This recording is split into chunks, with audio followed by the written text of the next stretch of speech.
So, if you wanted, do you first want to just go down and introduce yourselves, and then we'll take your questions? Thank you.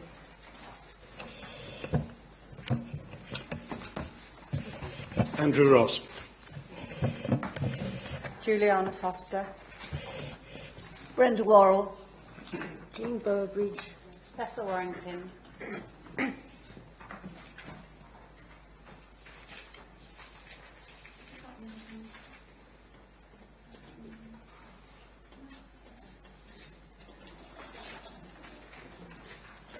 Okay, wonderful. The first question that's listed on in our additional papers is from Jean Burbridge. So if I'd like Jean to ask a question, thank you.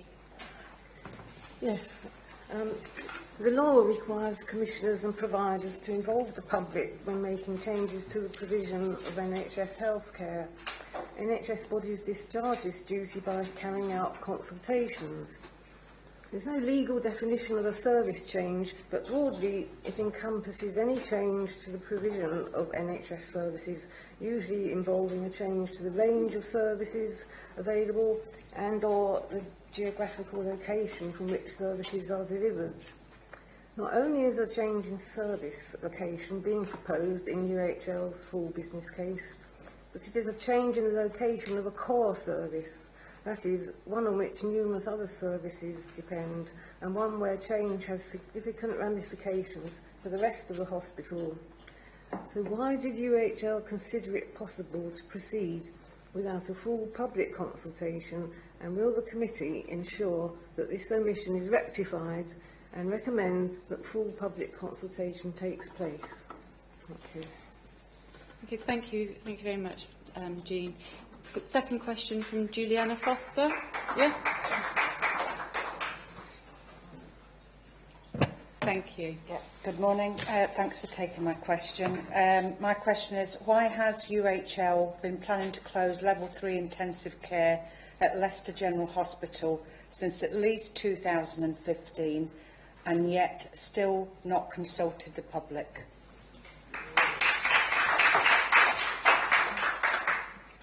Thank you. We've got question number 3 from Brenda Worrell. Thank you. Good morning, everybody. Given a recent ruling by the High Court, H.H. Jarman QC, sitting as a High Court judge, in quashing a decision by the Corby Clinical Commissioning Group over failure to undertake public consultation, is there a danger that the local NHS could find itself on the wrong side of the law if it proceeds to remove services as important as the level 3 intensive care from Leicester General Hospital without a full public consultation? A legal challenge would be costly in time, money and reputation, so I therefore urge you to recommend full public consultation. Thank you. Thank you. I've got the question from Miss Warrington. Thank you. My question is, why is the NHS undertaking to consult the public on our plans for acute reconfiguration, but is not consulting the public on a reconfiguration of intensive care and other services, such as the kidney services now? Thank you.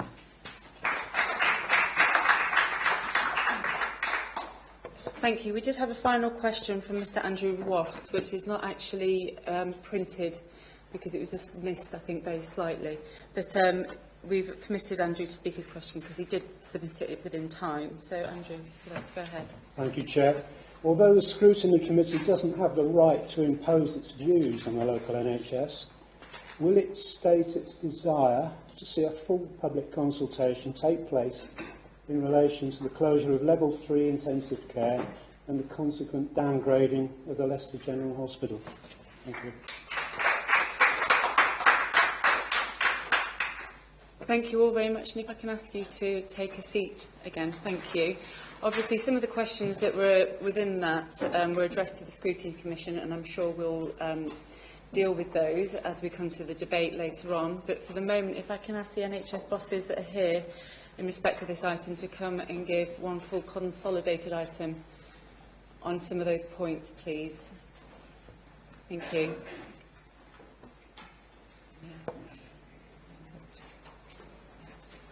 If you could just obviously introduce yourselves as you come to the table. I don't mind who takes the lead on answering.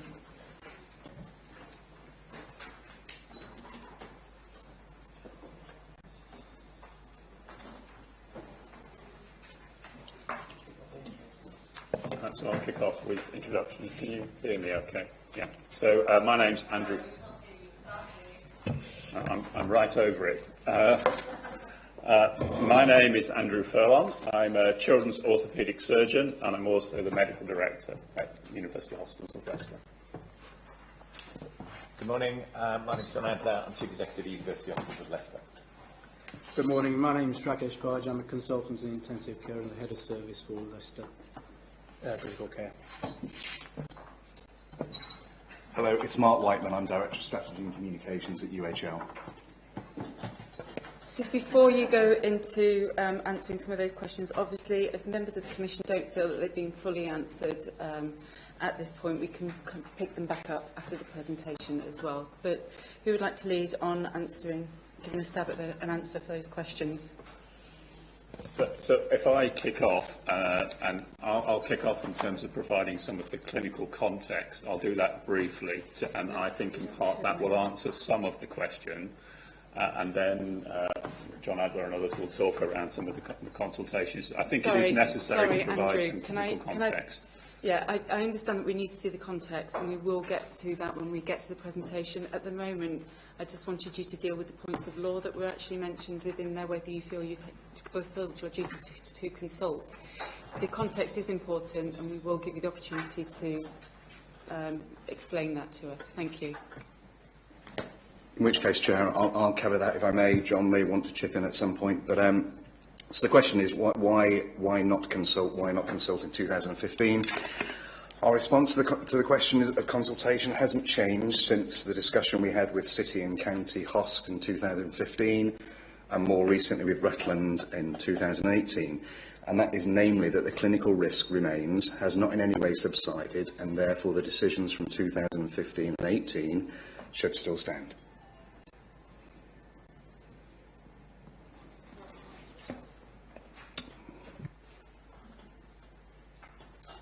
It's okay, I'm just surveying the questions and seeing whether there's anything else that needs to be pulled out immediately.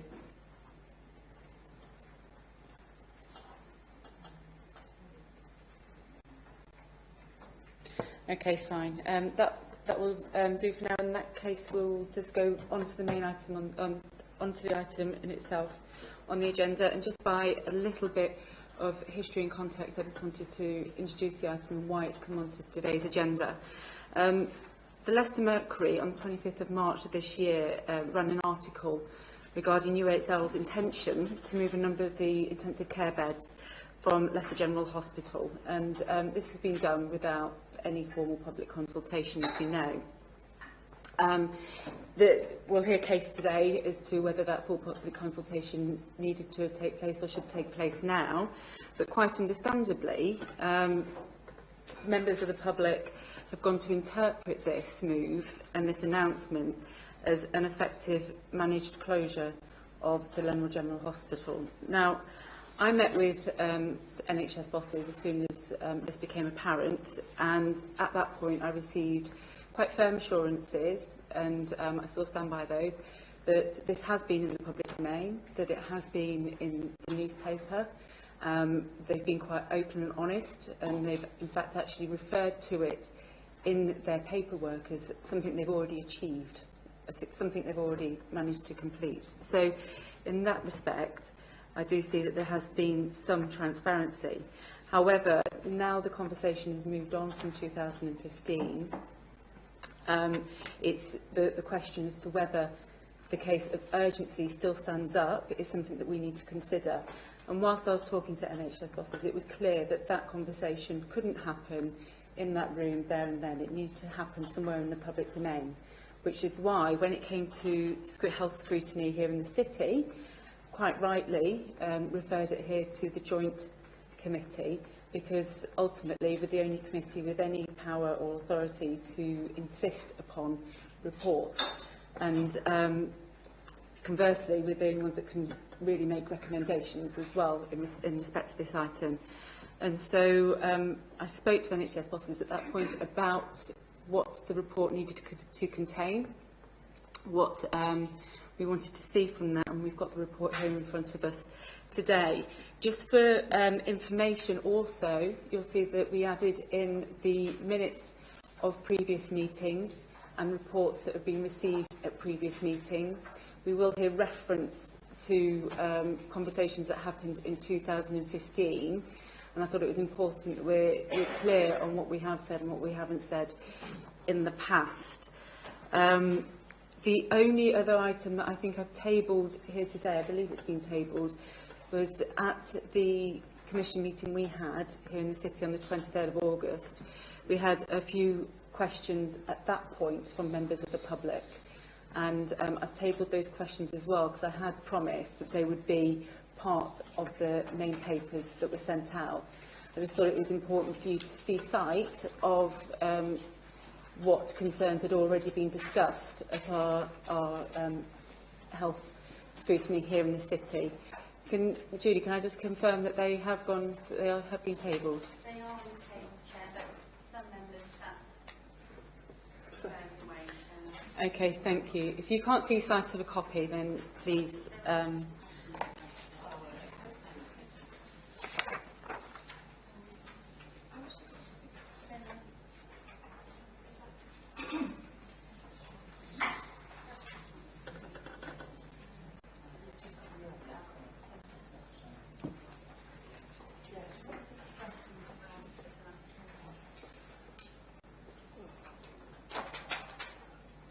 Okay. With that, if we move on to then the presentation that is being put together for us, the report in respect of this item now, what I think we need to bear in mind, obviously at this point, is what we're here at Scrutiny here today to do. And, you know, we need to be assured about the point and the legal points in terms of full consultation. With that, I will hand over. Thank you. So, can you hear me now? Everybody hear me?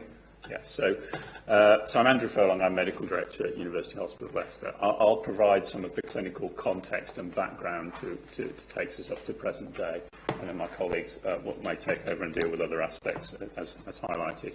So, as members of the Health and Oversight Scrutiny Committee will be well aware, University Hospital Leicester was formed in 2000 as an amalgamation of the three hospitals, the Leicester General, Leicester Royal Infirmary and the Glenfield Hospital. And the consequences of that mean that we have services that are, in some cases, triplication of services or duplication of services. And services are where they are not by intelligent design or based on sound clinical pathways, but as a product of having had three hospitals in Leicester. That on a daily basis causes us significant operational problems because of the size of some of the units in terms of staffing and making sure that they achieve modern healthcare standards. And we have had a number of external reviews and Royal Colleges, etc., do peer reviews and indicate that our clinicals, the way our services are clinically provided at the moment, in the long term is not sustainable. Now that forms at the basis of the 3-2 work that we've done through the Better Care Together. And I'm not going to talk about that more today, but I think it's important for people to understand the context of that. For our ITU services, we currently have 3 ITU services providing level 3 and level 2 services. Level 3 are the most sick patients. Level 2 are patients you might describe as high dependency unit in layman's terms. And things came to a head for us at the Leicester General in 2014 when senior clinicians, both nurses and doctors, came to see people like me as the medical director at the time to say that we'd reached a tipping point. And the reason that we'd reached a tipping point was that we were increasingly unable to sustain staffing levels, safe staffing levels at the Leicester General Hospital. And there are a number of reasons for that. And they were around the fact that the training status of the unit had been downgraded, and that was because it wasn't seeing the complexity of work going through it anymore, which meant that trainees weren't able to get the level of training that they required to become intensive care clinicians. We were also had a number of senior clinicians consultants who were about to retire, and despite multiple attempts to go out for new consultants, we were unable to attract consultants. And the reason for that was because the unit wasn't seeing the complexity of work going through it. It had lost its training status, and also it was considered a very poor environment in terms of the facilities there. And the CQC highlighted that as well in 2017 when they talked about some of the facilities at Leicester General. And then the final reason was that on a daily basis, even now, we have significant problems with intensive care nursing levels, and we are constantly moving nurses around our 3 ITUs to keep our ITUs open and safe. So we had to take that seriously, because that's clearly a serious thing when clinicians come to talk to you and say that. So we held a number of clinical workshops at the end of 2014 and into early 2015, which involved all of our clinical directors for all of our services, all of our heads of nursing, and all of the heads of service for all of the services that were based at the Leicester General Hospital. And we talked through what were the options for maintaining services at Leicester General and how we could do that safely. That included, could we just pay people more? Could we build new facilities?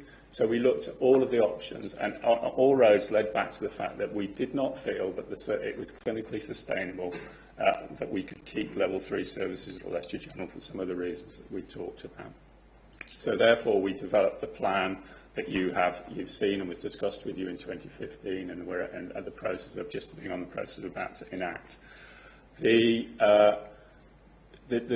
reality is that we continue to face those pressures on a daily basis now. So although we came to a Health and Oversight Scrutiny Committee in 2015 to talk about this as being something that we felt was clinically urgent, in my view, this remains one of our most significant pressures in the organisation. The reason that we have been able to keep things going at the Leicester General for the last 3 years is because we have had a plan that clinicians have bought into. We have been able to make new recruitments on the basis that people understand that they think that this is a short-term window of them working at the Leicester General, and they will be moving into newer facilities on the other 2 sites. And that we've had people giving over and beyond in terms of discretionary effort to keep the unit safe for what they consider to be a short-term period before we're able to move into to enact the plan, if that's what's happened, to lift the services from the level 3 services from Leicester General. I think it's important to realise that it is only level 3 services that we're taking out of the Leicester General. There will still be a level 2 unit there, so there will still be high dependency facilities there. But obviously, if you're moving level 3 services out, you have to look at those services that are regular users of level 3 services, and they have to follow where your level 3 services are, because the service specifications are such that they have to be co-located next to level 3 services. And there are a number of services that affects, and you've seen reports that talk about those, the main ones being renal transplant, the hepatobiliary service, and the acute general surgical take, those patients that are coming in with emergencies that might need to go to the theatre for an laparoscopy operation to explore the abdomen and then require ITU services afterwards. But there are a number of services that will remain at the Leicester General Hospital. So, for example, elective orthopaedics, which is one of our major services, will continue to remain at the Leicester General because it isn't a regular user of level 3 services. In fact, it uses a tiny amount of level 3 services, and the vast majority of the patients that go through elective orthopaedics can be very adequately and safely managed with high dependency facilities. So I think that for me and for the clinicians, this still remains a significant operational pressure, a significant concern around safety and how we continue to provide the services. It continues to remain a significant issue in terms of providing a clinically sustainable solution for patients in Leicester. Does it inevitably, one of the questions it was asked, does this inevitably mean that the Leicester General, everything else follows? No, this plan is consistent with the longer term plan, which is the Better Care Together plan, in terms of seeking investment for 367 million, but it isn't inevitable As I've said, there are services that will remain at the Leicester General and can quite safely remain at the Leicester General with level 2 ITU support. I think it's also important to realise that we are a net exporter of trainees in terms of intensive care from Leicester. We have a very good training reputation, but our trainees don't choose to stay in Leicester. And the reason they don't choose to stay in Leicester is because of the because of the ITU facilities that we currently have in Leicester. And I think that is quite a damning thing, in that we train high quality trainees in Leicester, and yet they choose not to stay in Leicester. We can't attract them to work at the Leicester General because of the facilities that exist in Leicester at the moment. So I'm going to stop there, and then I think others might want to carry on.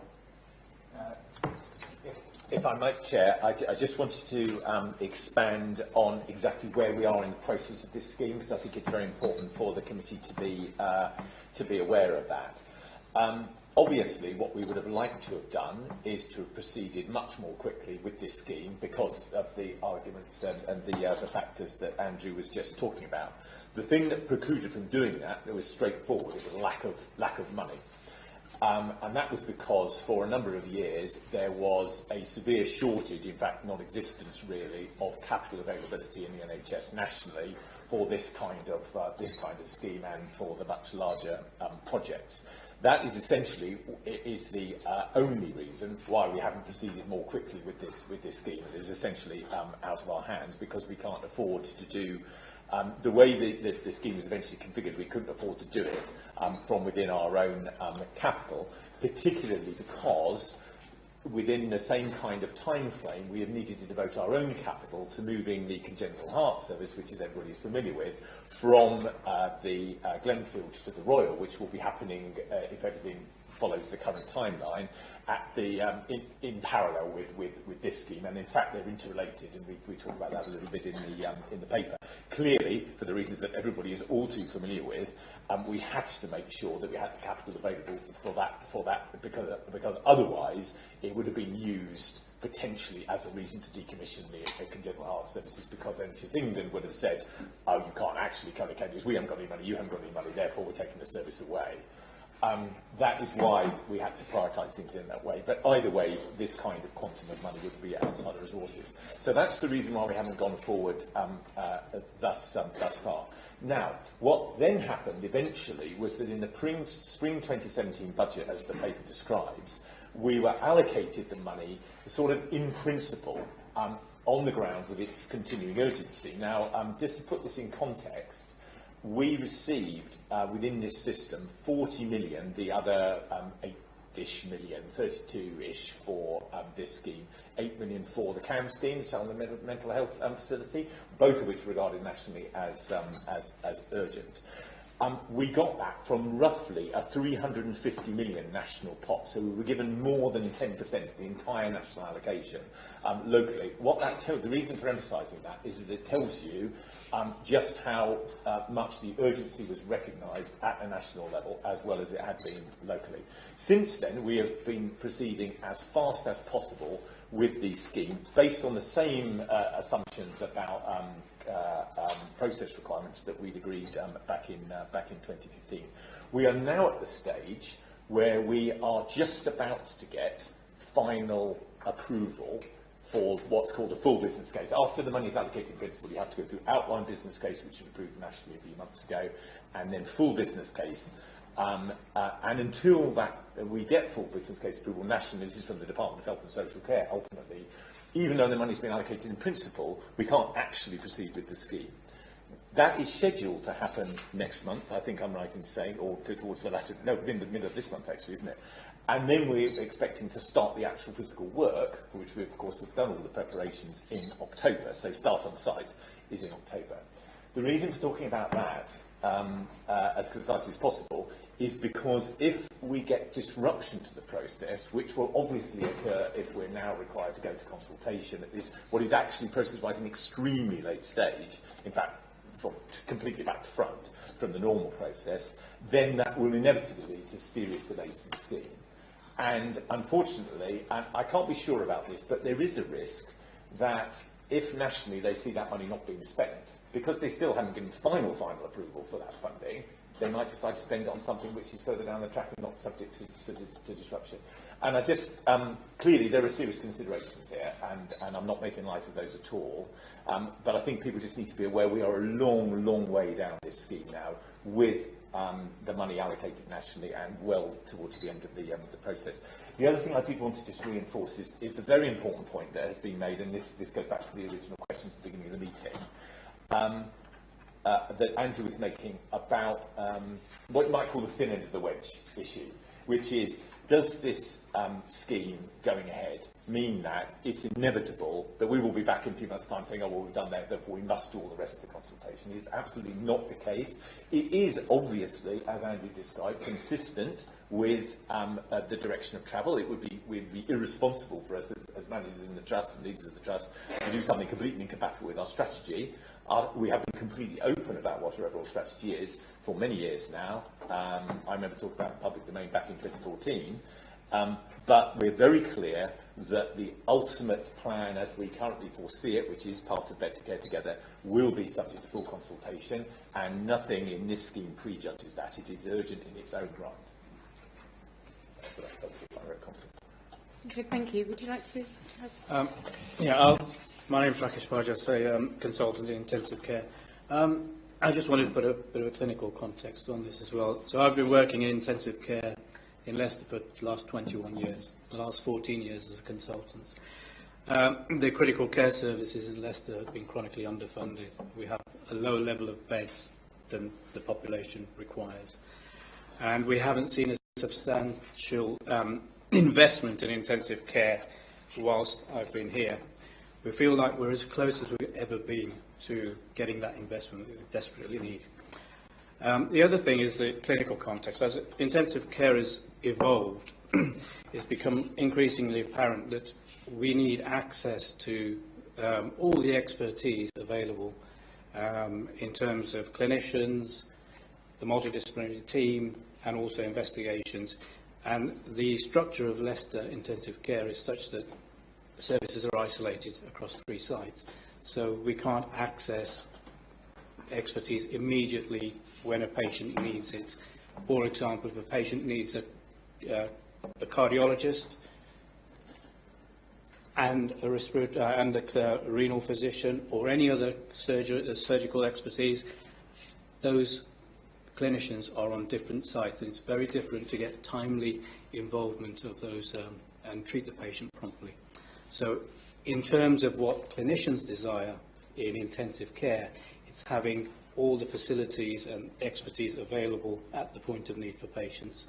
And we feel like we would be able to deliver that better by moving level 3 services from the Leicester General over to the other 2 sites.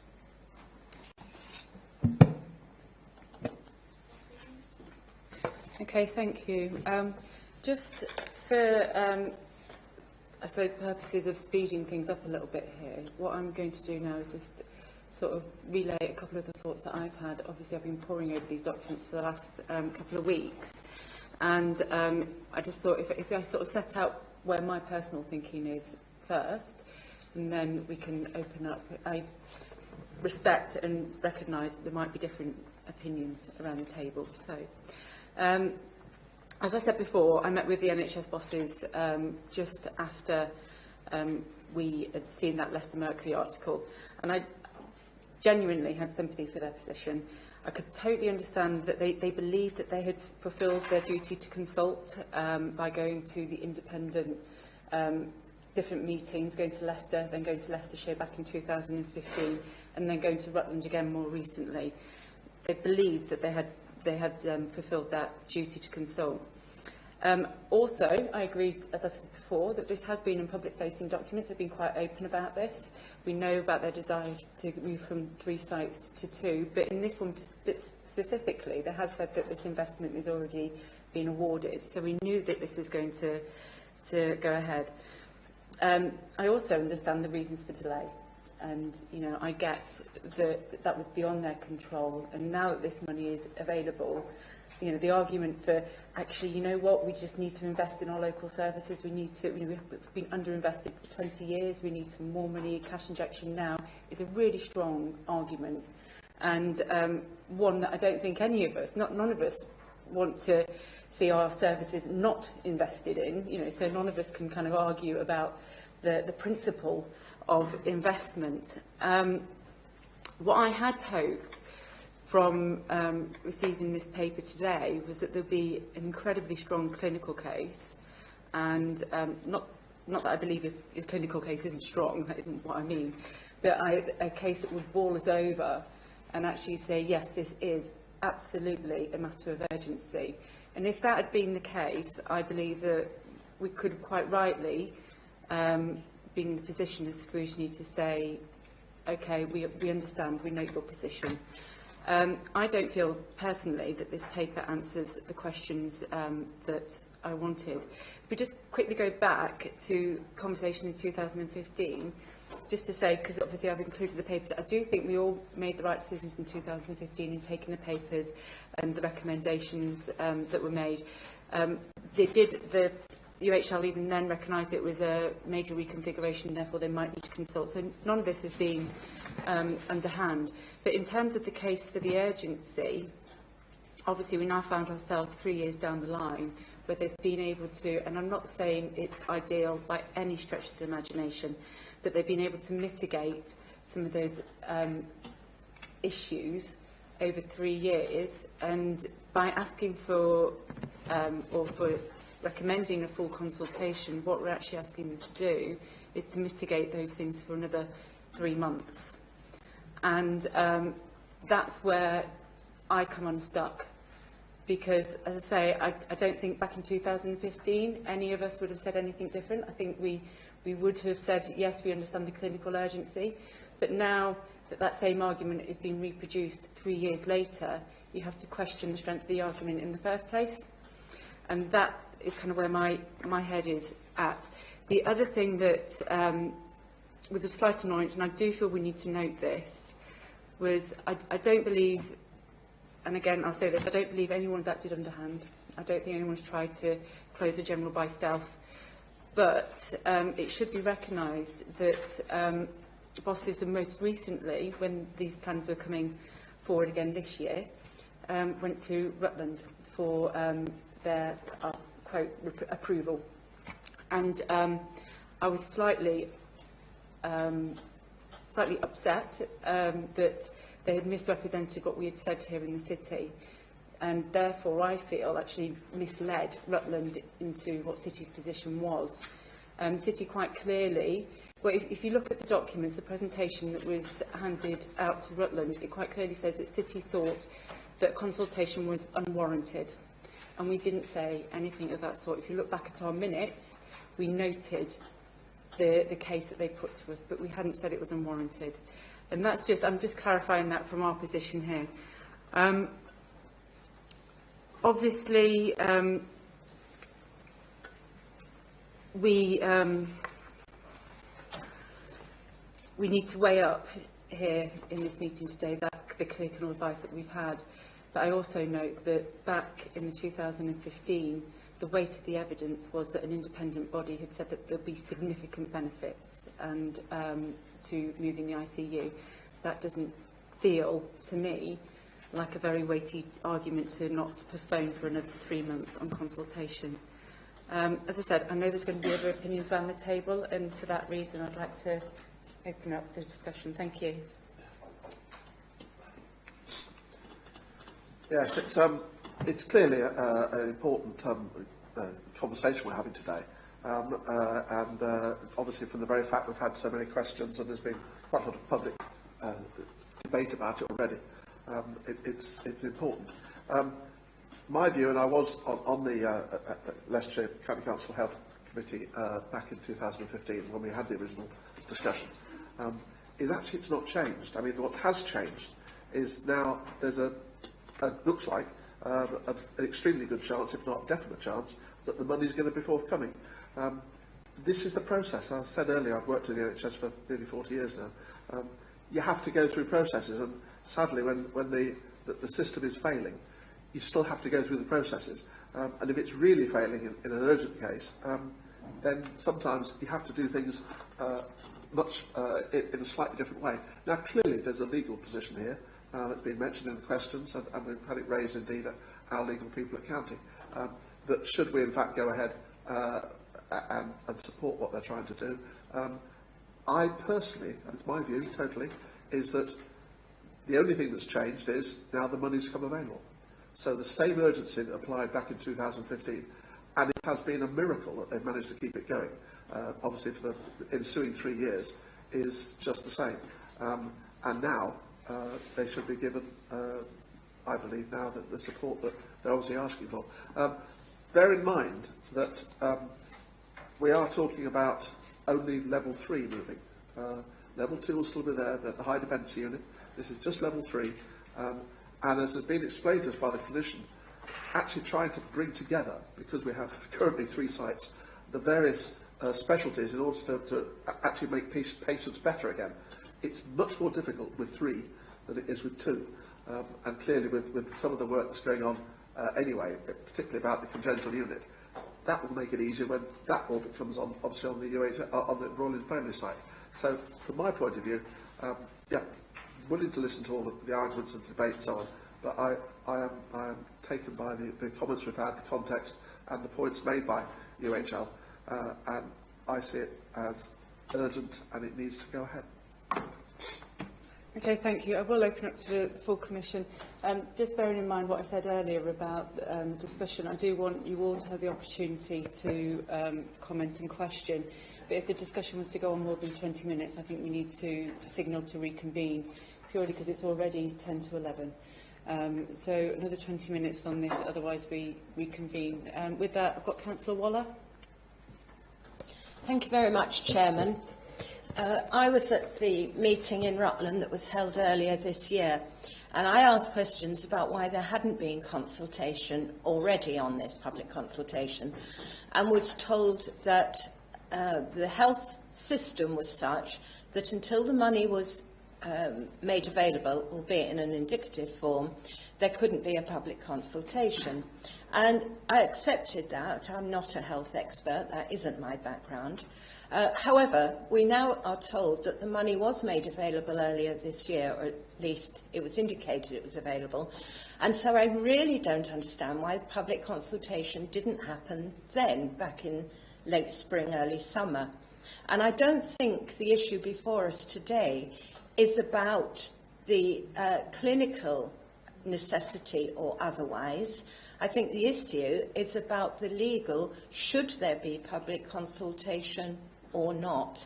And I think it's as simple as that. And I have yet this morning to hear anything that tells me it is so urgent that there can't be. Thank you. Thank you. I've got Councillor Chaplin, then Councillor Conley and Councillor Moore. Thank you, Chair. Actually, I actually completely agree with Councillor Waller in that I think the issue is not about the clinical need, it's about the process. What we're talking about is process, democracy, transparency and trust.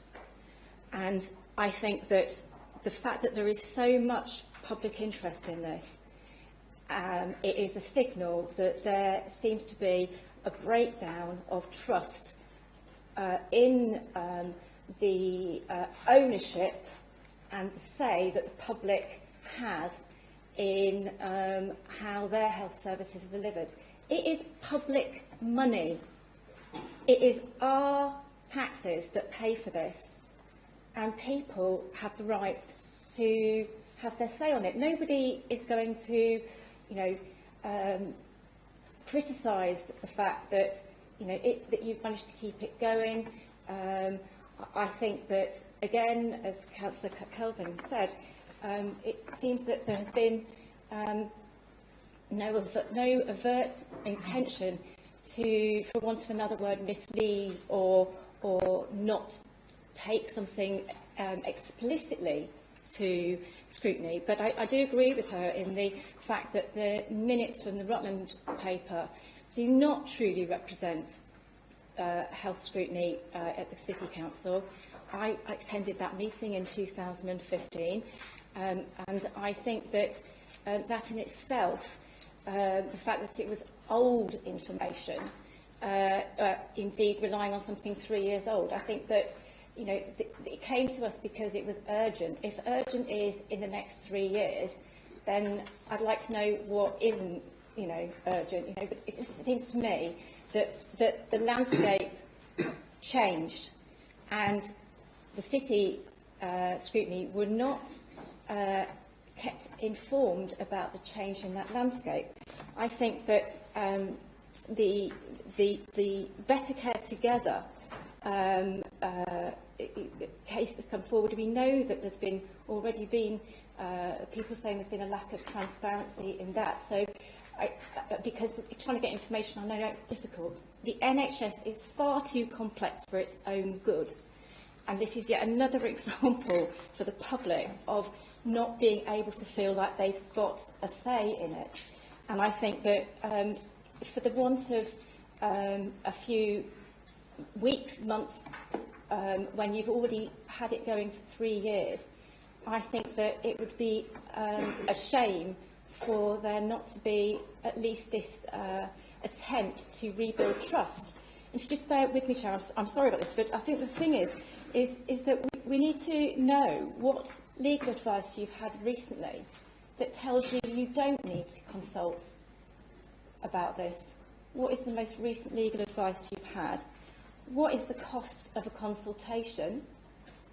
But more importantly, what would the cost be if somebody sought judicial review on your proposals at this stage, which could then hold you up for even longer than 3 months? Okay, thank you, Lucy. Mark, I'm just going to ask Councillor Condo to come in with his representation as well, and then we'll let you answer and more questions to be asked. Thank you, Chair.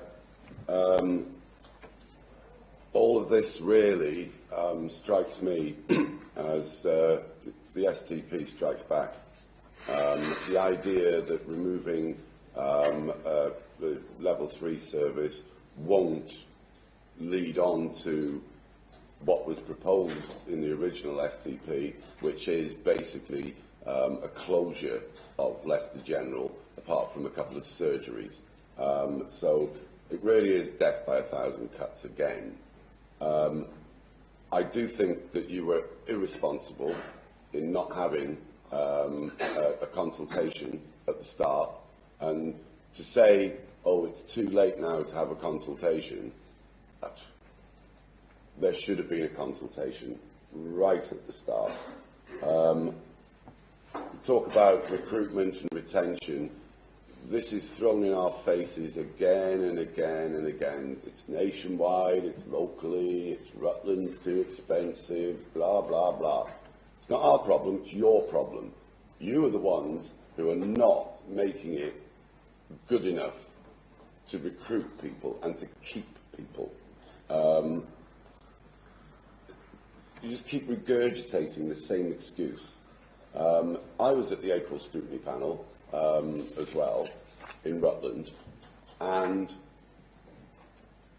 I feel a little bit, badly done by now, because at the time, and members here came to see us, I was misled. I really, really was misled. The idea that consultation wasn't necessary, and so we, as a scrutiny panel, actually supported your proposition. If we had had the truth, for want of a better expression, on what had happened and what was going to happen, we may very well have voted in a different way. And I agree with Councillor Waller on this. And I agree on the urgency issue. Urgent in 2015, urgent in April of this year, it'll be urgent in 2022. And to say that it won't affect the future of the General Hospital is, at best, disingenuous. And that is how I see it. And I think that I am representing, well, I am representing, I was voted onto it, I'm representing the views of our scrutiny panel, our councillors, and would expect in the future to have more honest, forthright discussions, and certainly I would support the idea that a consultation does need to take place. No, thank you. I'll give Mark a chance to come back on some of those, particularly on Councillor Chaplin's point about what recent legal advice you've received. Thank you, Chair. So a couple of points. First, to address Councillor Waller's point about the consultation and that we're not allowed to consult. I think, forgive me, I wasn't at your meeting, but there was a discussion at the meeting that essentially said we are not allowed to consult by the top of the house in the NHS on the major reconfiguration until such a point as we have agreement that they're going to give us the nearly £400 million worth of capital for that. The reason being we're not allowed to consult is they don't want us to march people up the hill in terms of getting brand new hospitals if we don't stand a chance of getting the capital. The issue about consultation on this issue is separate. We have the capital for it, which is the point that John made. So I'm sorry if you were confused about that, but that was a point that should have come across and I think is in the presentation that's in the packs. What I wanted to deal with, Chair, is this matter of urgency. So, actually, no, I'll do trust first. About 18 months ago, a similar group of us sat in front of this same panel and talked to you about the clinical arguments for keeping East Midlands Congenital Heart Centre open. And this is a P45 moment for me, because this isn't clear with my Chief Exec, and he wouldn't normally allow me to say this.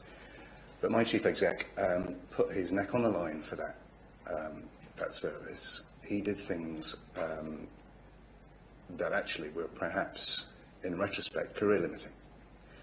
And he did that because actually his clinicians said that it was the right thing to do to keep the congenital heart service open, and we backed our clinicians, which is what we do.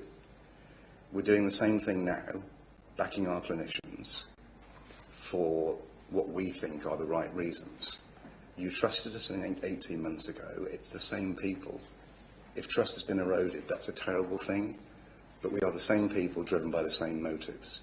And so it cuts to the quick of what the NHS is about when noise is off, start telling us actually we're betraying people's trust. I'll leave it there, but we are the same people that actually went out and campaigned with others in this group to maintain trust in our services and ultimately save a service.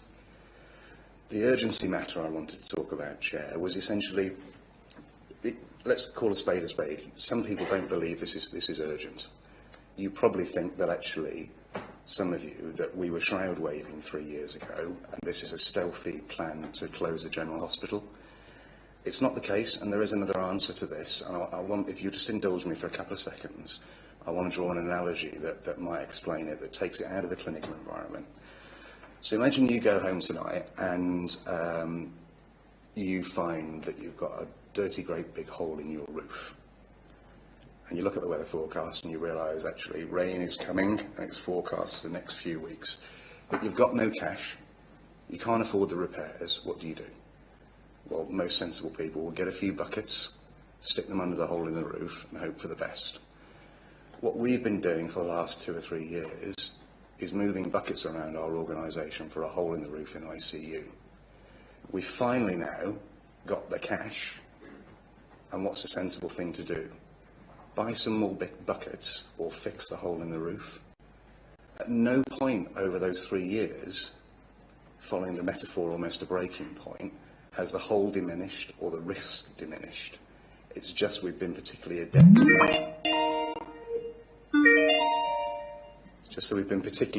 at managing the risk. So the fact is that now we've got the money, what we're saying is, let us close the hole in the roof, let us put the risk to bed. Nothing's changed in terms of the urgency of that argument over these last 3 years. And if I don't know whether that helps or whether that's just confused everybody, but for my take on this is ultimately our job when you describe us as NHS bosses, what we've got is probably a couple of NHS bosses and 2 clinicians. Our job as NHS bosses is to back what the clinicians ask for, because if we don't, we're not fulfilling our remit. Okay, thank you. So, Chair, can my questions be answered as well? Yes, about the... About the legal... So, sorry, the questions I had were about the most recent legal advice about how much a consultation would cost and whether or not you could afford to risk having judicial review that would be costly, potentially hold you back even longer. And actually, if I've just had one quick question to that, is if you consult on something, does that mean that you actually have to do what the consultation says? I presume, you know, with every other consultation, it's not directive. So I don't actually see what the problem is that you've got here. Okay, if I take those points in reverse, and please, colleagues, chip in if you think I've got this wrong. So a basic premise of consultation, perhaps, is that one ought to only consult if there are options. So the Consultation Institute says one of the worst types of consultation you can do is to go out to consult as if there are options. We don't think there are any options on this. Andrew explained, when he explained the clinical reasoning for why we are where we are, was that we tried thinking with our clinical teams about, can we pay them more? Can we have a kind of golden handshake to attract people to Leicester? No, but we can't keep them. Can we invest in the ICU at the LGH? No, because actually it's not seeing the right level of acuity of patients. So we could go out to consult, but we can't give people another option, unless there's somebody in the room who thinks there's a clever way that we've missed. Sorry, Mark, I will interject on that, because actually as a local authority we run obviously quite a lot of consultations, and quite regularly we have an idea of where we want to get to in the end. We're not necessarily putting options out there, but we're just listening. It's giving the public the opportunity to express their concerns.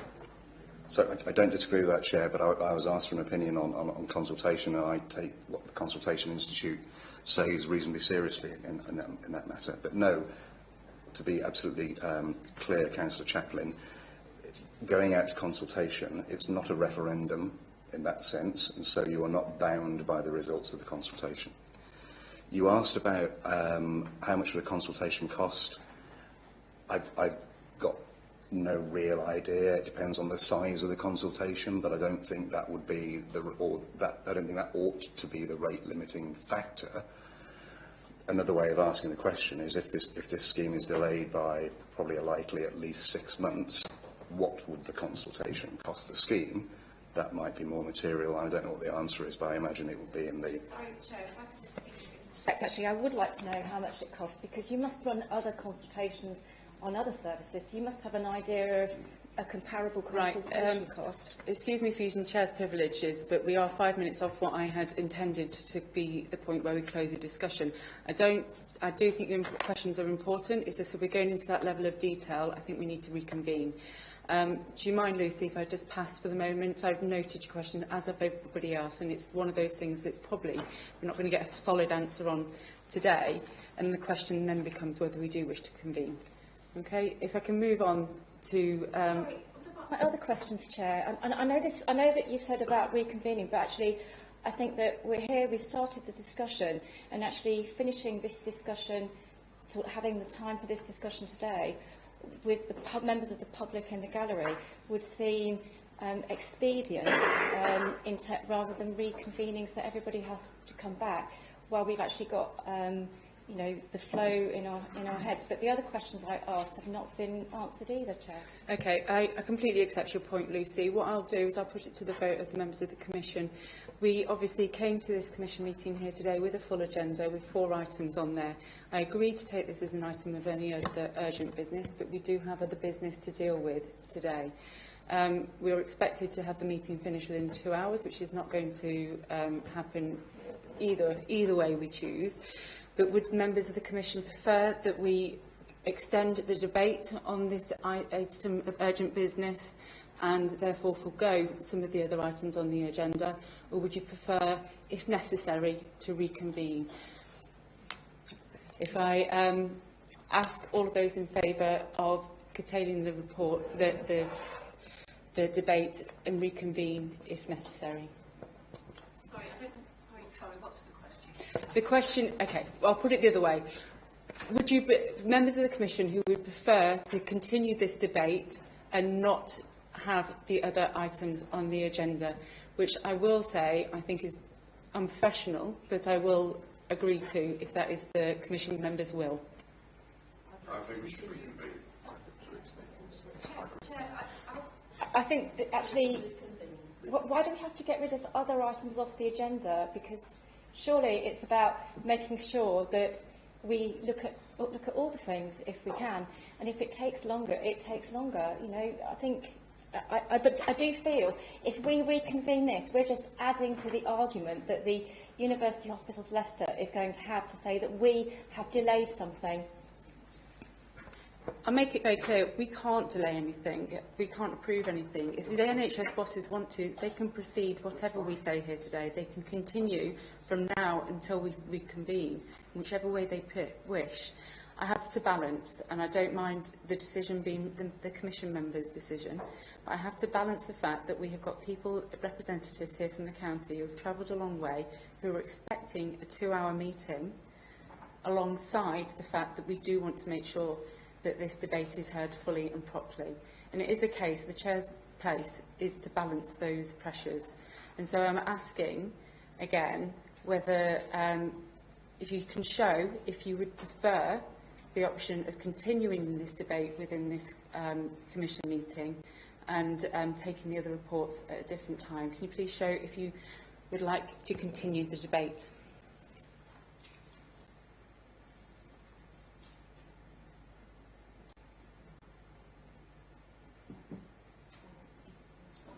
Okay, can you please show your hands if you wish to reconvene?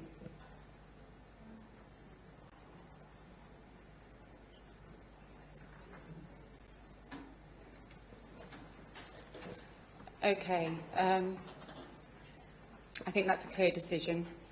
We are at the now 11:10, much longer than I'd anticipated. Sorry, Councillor Conde, did you want to come in? Thanks, Chair. Just briefly, I think that excellent idea, reconvene, spend some decent time on this issue, but I would ask whether we should perhaps think about showing our support for, or not, that a consultation should take place. Well, my recommendation, I mean, I have made... And yet you're allowing another comment from somebody who's already had a good slice of time to talk. Make a decision to reconvene. Are we carrying on? Because if we're carrying on, I would like the opportunity to ask some questions. If you'd like me let me finish, I will make a recommendation for you, Councillor Moore. I'd like to recommend that we choose to reconvene on this matter, but at the moment we are just noting the report from University Hospitals of Leicester and note that there is a clinical case, but we feel strongly that it is not our position to actually endorse whether there is a full consultation or not. Is that agreeable with everybody? Okay, so if we... Sorry, could it be noted that I'm not agreeable to that because I abstained from that vote because I think that we should have continued the discussion. I'm sorry, Chair, but I really strongly feel that because... Okay, well, if we can just take a vote on the recommendation then, and then that way you can abstain through the vote on the recommendation. Again, recommendation, Julie, how have you got it down? Recommendation to you, I know the clinical position that the Commission's not in a position to... Right, basically that the Commission have decided that they want to reconvene. We note that there is a clinical case put forward from UHL today, but the committee are not in a position to make any suggestion as to whether we feel they should consult or not consult. If I can ask members to show that they support that recommendation.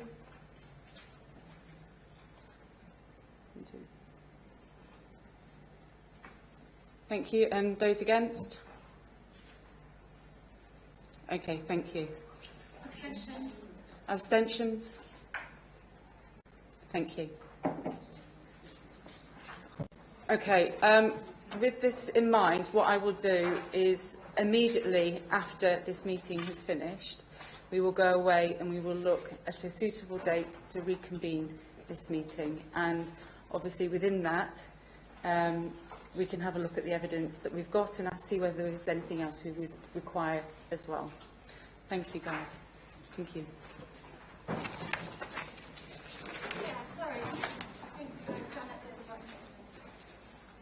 Yes, Jenny? Just very quickly, as the representative of Health Watch Rutland and therefore representative of Rutland people, I would like it to be known that we have not had chance to have our voice heard at this meeting. That's fine, but you will have your chance. The whole point is this meeting will be reconvened, so you will have that opportunity. Thank you. And could that be minuted, please? Absolutely. Okay, if we move back to the substantive agenda.